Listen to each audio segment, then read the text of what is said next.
Disruption is a word that has become a part of the fashion, political, and business landscape. Tonight, I'm here to pay tribute to a woman who has been disrupting the fashion industry for almost 50 years. I am talking about the one and only Norma Kamali.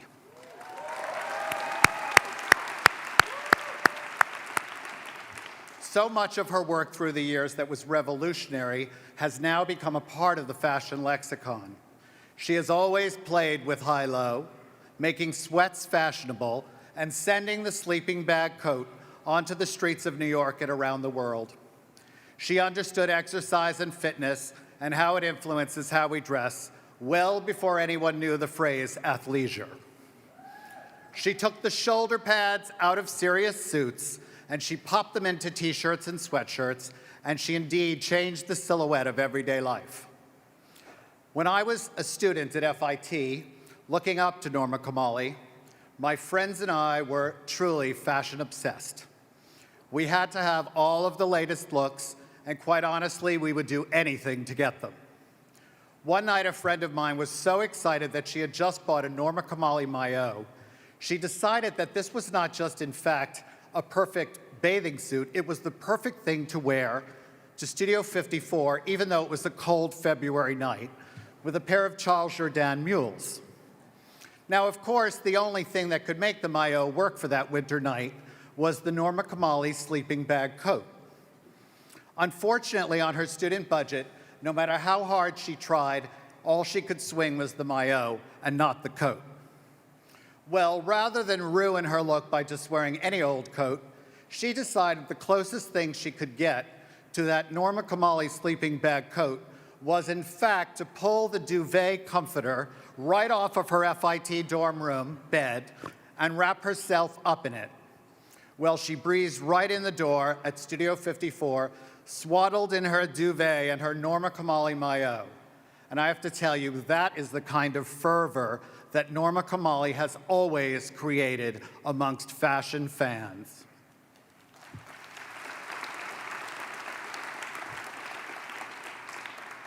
Let's be honest, what teenage boy back in the 70s didn't have that Farrah Fawcett poster on his wall wearing that red Norma Kamali OMO maillot, nipples aflame? She has taken swimwear and she has made it as glamorous as evening wear.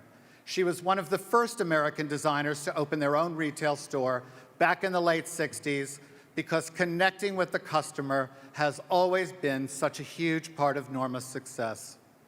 Later, she saw that people would start to change how they shopped, and she became the first designer to create the online store back in the 90s. She was into wellness before anyone knew what green juice was. She and her fans talked about yoga back when, quite frankly, I thought they were talking about yogurt. She has always been a woman ahead of the curve.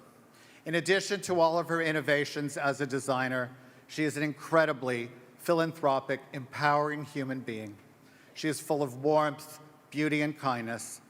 And I have to say, I can't think of a better person to receive the Geoffrey Beene Lifetime Achievement Award, and it is truly my pleasure and honor to present it to my friend Norma Kamali.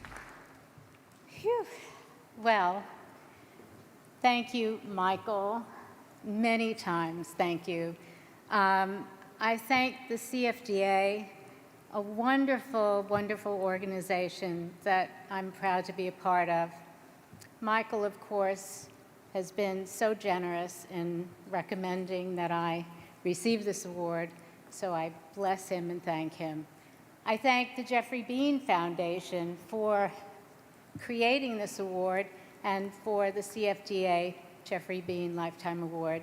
I am honored and thrilled. I want to thank a ton of people, and I have, but I've cropped it down to a few. The first person I have to thank is Kama Prasad, who's in the audience and has been with me 45 years, and that's pretty amazing. That's a long relationship. But there are markers in my career that are very important, and there are people I want to thank. I want to thank, Francesco Scavullo, for putting my swimsuit very early in my career on the cover of Cosmo, on Christy Brinkley, who nobody knew, and it was her first big shot.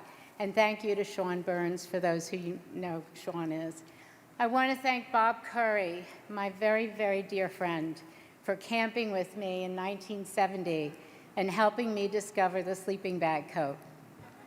I want to thank Victor Hugo, Halston's collaborator for many years, for knocking off my swimsuit, but then paying me back big time by introducing me to parachutes. So I like that one. I want to thank Richard Avedon, of course, for introducing me to Twyla Tharp. I've had the honor of collaborating with Twyla on 9 dances, and I especially loved In the Upper Room.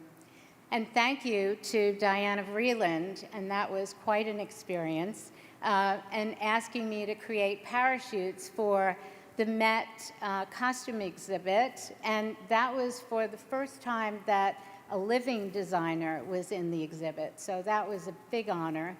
And of course, I have to and love to thank Ian Schrager for asking me to design a New Year's Eve costume for Grace Jones for the first New Year's Eve party at Studio 54. He's been my best friend for life and a great supporter, and even better, he introduced me to Marty Edelman, and I'm supported and loved by a man that I love extremely well, and he's my true soulmate.